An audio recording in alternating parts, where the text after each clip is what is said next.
Sud Radio Conseil de famille. La chronique patrimoine avec Finvestment Manager. Finvestment Manager gère vos actifs financiers au plus près de vos objectifs. Bonjour Stéphane Moller. Bonjour Olivier Daudet. Vous êtes le fondateur et président de Via Wealth Management. Chaque jour avec vous sur Sud Radio, des conseils avisés pour gérer au mieux notre patrimoine. On va parler produits financiers aujourd'hui et plus précisément du fameux contrat d'assurance vie dont on va prendre le temps de passer en revue les trois principales caractéristiques. Alors la première d'entre elles, Stéphane.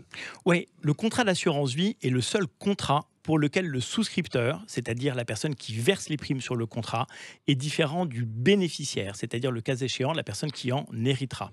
Si je souscris un contrat d'assurance vie, je peux désigner un bénéficiaire qui n'est pas forcément un ayant droit naturel, c'est-à-dire par exemple mes enfants. Je peux désigner un tiers, une association, un conjoint non marié ou un partenaire de Pacs. Et ce bénéficiaire héritera à des conditions de droit de succession très favorables que nous allons décrire. Alors c'est justement précisément la seconde de ces caractéristiques, Stéphane. Oui Olivier, le contrat d'assurance vie est dit hors actif successoral, c'est-à-dire que les sommes versées sur les contrats d'assurance vie disposent de leur propre barème de succession. Concrètement ? Si le bénéficiaire de votre contrat est votre conjoint ou partenaire de Pacs, il ne sera redevable d'aucun droit de succession. Le contrat d'assurance vie est donc une excellente façon de protéger son conjoint.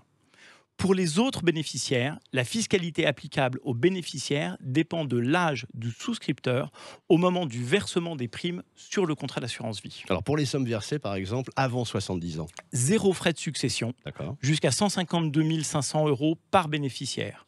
Et au-delà, une fiscalité réduite qui dépend d'un barème successoral qui est propre au contrat d'assurance vie. Et cette fois-ci pour les primes versées, mais après 70 ans ? Alors pour les primes versées après 70 ans, un abattement unique de 30 500 € s'applique, quel que soit le nombre de bénéficiaires.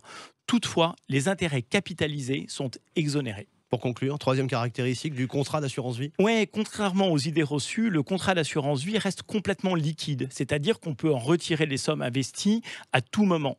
Mais s'il est détenu depuis plus de 8 ans, alors la fiscalité qui s'applique aux plus-values, cette fois-ci, lors de la sortie du contrat, bénéficie elle aussi d'une fiscalité réduite. Moi, si je vous suis Stéphane, le contrat d'assurance vie est en quelque sorte le couteau suisse de la gestion de patrimoine ? Oui, on verra qu'il a de nombreux usages en matière de gestion de patrimoine qu'on évoquera au cours de nos chroniques ultérieures, sans jamais nous départir de notre bon sens. À demain Stéphane Moller. À demain Olivier. Chronique à retrouver, podcast sudradio.fr, vos bonnes questions, conseil au pluriel, -2-famille.com, ça c'est le blog. À demain.